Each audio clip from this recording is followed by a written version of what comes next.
मानसी अनिल कलपुडगी, प्रभाग क्रमांक 7 मधून सर्वसाधारण महिला आहे।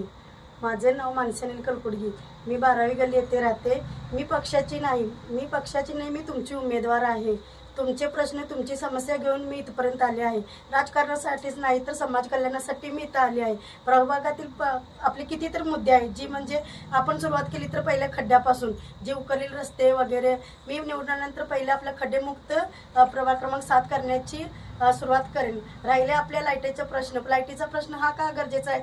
जे झालेली परवाची जी घटना आहे चिमुकलीवरती, की बाबा प्रभागात लाईट नसेल, गल्लीबोळात लाईट नसेल तर आपल्या मुली, आपल्या महिला या असुरक्षित असतील। मग त्यासाठी प्रथम मी पहिला आपल्या वार्डात लाईट लावण्याचे काम करेन। मी आतापर्यंत जे महिलांसाठीच काम करत आले आहे, मला त्यातून अनुभव आहे की माझ्या बहिणींना कुठं अडचणी येतात। राहिला नगर परिषद असो किंवा बाहेर असो, माझी अशिक्षित महिला गेली की तिला लिहायला येत नाही, म्हणून तिला कुठलाही अर्ज भरायचा असेल तर लिहून घेऊन या। मग बाहेर जाणं, तिने 10 रुपये देणं, ते अर्ज भरणं, त्या वटणीचं ज्यावेळी मी निवडून येईल तर ती प्रत्येक महिलेला माझं घराचं दार उघडाय की बाई ते मी तुझं फॉर्म भरून देईन। ते कुठलं पण असू दे, मृत्यू प्रमाणपत्र असू दे, जन्म दाखले असू दे किंवा वगैरे तुमच्या लाडक्या बहिणीचे जे फॉर्म आतापर्यंत मी भरलेत आणि मी ही कामं केले तर मी अशीच करत राहणार आहे। राहिल्या गोष्ट आपल्या प्रभागातील गटरीचं पाणी इथपर्यंत की माझ्या भावांच्या घरात पण गेलेलं आहे। असं नाही की मी यातून माझी पण सुटका झालेली आहे, ती रोगराई आमच्यापर्यंत पण पोहोचलेली आहे। म्हणून त्याचा त्रास किती आहे मी पूर्णपणे जाणून आहे। त्यासाठी आधी प्रथम गटरीची व्यवस्था कशी होईल, ते सांडपाणी बाहेर कसं जाईल आणि माझा प्रभाग पूर्ण रोगराई मुक्त कसा होईल हे मी बघणार। 7 नंबर वार्डामध्ये दुसरा मोठा प्रश्न आहे म्हणते व्यसन हे लांब करण्यासाठी मी व्यसन मुक्तीचे शिबिर भरवणार आहे। याच्यावरती कोणीही विचार करत नाही का, तर इथल्या सर्व महिला राबून खाणाऱ्या आहेत, त्यांची पोरं राबणारे आहेत।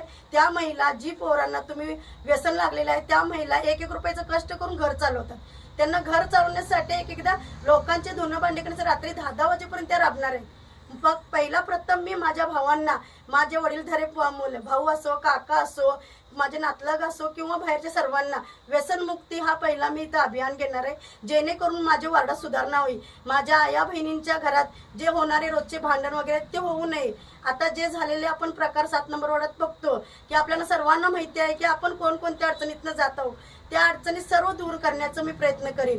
राहिला गोष्ट माझ्यावरती तुमचा विश्वास, मी महिला बचत गटासाठी काम केलेली आहे। मी महिलांच्या पूर्ण मला म्हणजे अडीअडचणी मला माहिती आहेत। मी माझ्या भावांना पण सांगते की मी रोजगार निर्मितीसाठी आपण सक्षम होऊन काम करूया, का तर रोजगार निर्मिती होणं हे गरजेचं आहे। आता असलेले माझे बांधव या वार्डातले, त्यांचं शिक्षण किती झालेलं असून सुद्धा माझे भाऊ बांधकाम कामगारला जातात, कोणी ह्याच्या कामाला जातात, कुठं त्यांना नोकरीची कोणी सोय केली का हो, कोणी त्याचा विचार करतो का हो? कुठला नगरसेवक मी येऊन म्हणत नाही की बाबा तू शिकलेला आहेस, तुला कुठं तर बघतो नाही, तो जाईल की गौंडी कामाला, जा की बाबा सकाळी जा संध्याकाळी, असं न करता माझी बहीण, माझा भाऊ, माझे बांधव जे सुशिक्षित आहेत त्यांना नोकरी लागणं गरजेचं आहे। त्यासाठी मी प्रयत्न करत राहणार। धन्यवाद।